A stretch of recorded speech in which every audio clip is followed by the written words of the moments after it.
Thank you, Doug. How could he do it, and will he do it again if he's elected governor? Those are just two of the questions people are asking after accusations and revelations about Deval Patrick's involvement in two high-profile criminal cases. The Democratic candidate for governor is here to answer those questions and a few others this morning. So thank you for joining us this morning. Glad to be here, Q. Thanks for having me. So knowing that DNA testing hadn't been done in the case of Benjamin LaGuer, why did you become involved in this case? Well, there was no DNA testing done, I think, in any case in those days.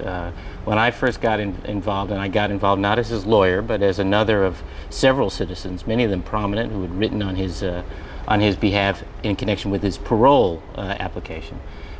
There were a series of allegations that there was bigotry in the jury room, and that the decision about his guilt hadn't been based entirely on the evidence, which is what the system demands and what we all ought to demand. So I wrote a letter, encouraged by several others to do so. I sent that letter again a couple years later. I didn't remember, and still wouldn't if I hadn't been shown a letter acknowledging a contribution that we made a contribution to his DNA testing. Now the DNA testing's been done. It's over from my perspective. I think, though, a couple lessons I've learned from that. One is, don't try to answer questions without having done all your homework, because that becomes an issue all on its own.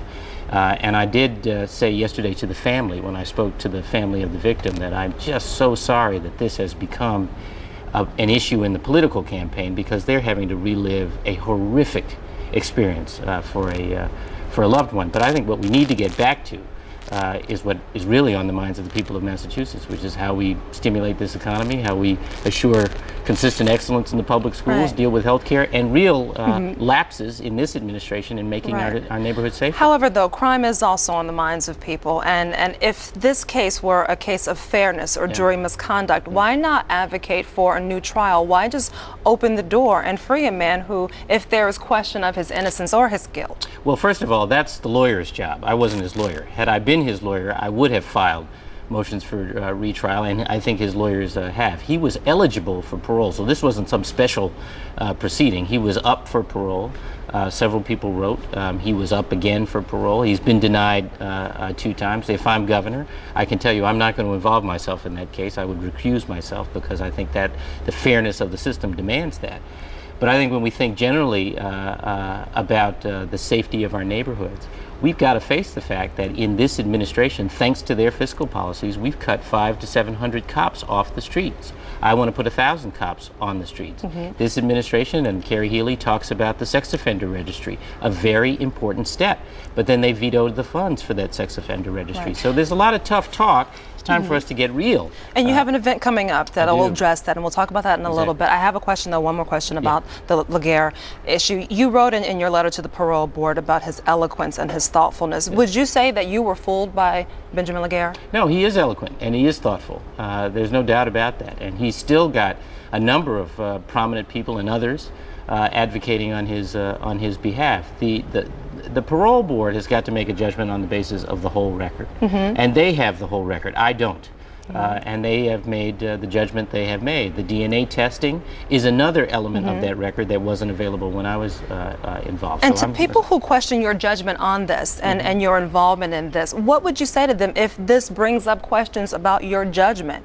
Well, I would say this. Listen, the way the criminal justice system works depends on the involvement of people at different dimensions of it. In other words, it depends on aggressive prosecutors. It depends on well-equipped and well-resourced cops. It depends on able defense attorneys as well. It depends on an impartial judiciary. It takes all parts.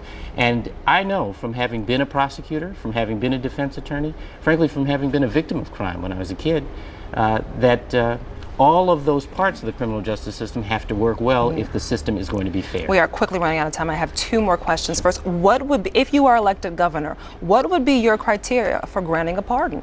Well, first of all, this wasn't a pardon, but in my view, I'm going to take... You would have that power, though, I would have that power. I'm going to take the recommendations of my parole board.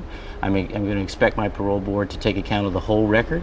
Above all, whether the person has done his or her time, and whether they are ready to enter productive society, not just to get out, but ready to come back in and be productive members of society. And you want to mention, we are out of time, but I do want you to mention the event that you're going to be on today. Well, we're having an event with Mayor Menino and several other mayors to call attention to the ways this current administration's fiscal policies have caused drastic reductions in cops on the street, in resources for law enforcement, and have contributed to the problem of gun and gang violence on the rise all across the Commonwealth. And how we're going to turn that around if I have an opportunity to serve as governor. It'll be in Alston Brighton at the police station. All right. Thank you so much for joining us this morning and answering the questions people I'm sure have. So thank you. Nice to see you again. We'll take a short break.